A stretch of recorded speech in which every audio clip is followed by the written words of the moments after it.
Professor Cheng Kai Ming joins us. He's the chair of education at the University of Hong Kong. Thank you so much for joining us.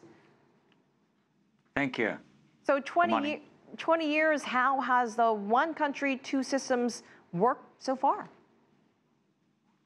I think the one country, two system solution is almost the only solution. I'm very positive, but I wouldn't go as far as say I'm optimistic.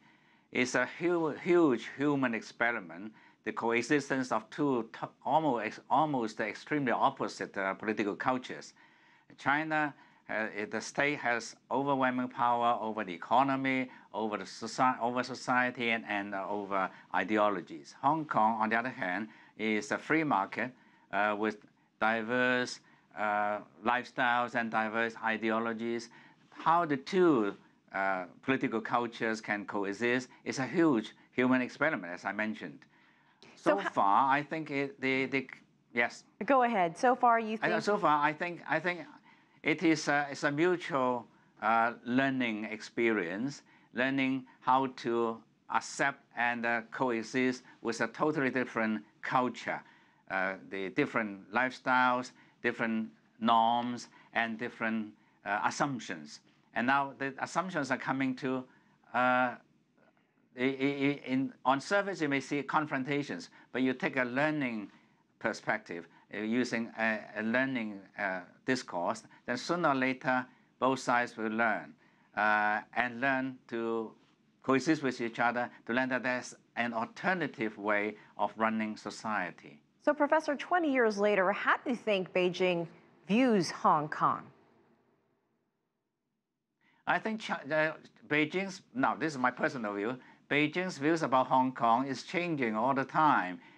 Is being challenged by what is happening in Hong Kong, and it is adjusting itself on its policies, on its perceptions, on its arrangement about Hong Kong. It's changing all the time, but I'm not so sure it's changing as fast as Hong Kong itself is also changing.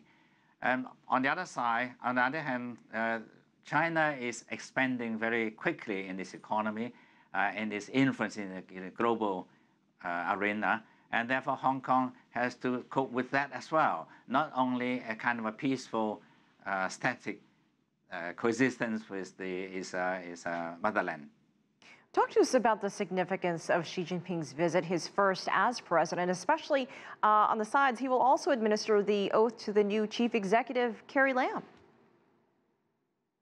Yes, I think his visit is almost a matter of course, because if he didn't visit, it would be quite a surprise to Hong Kong.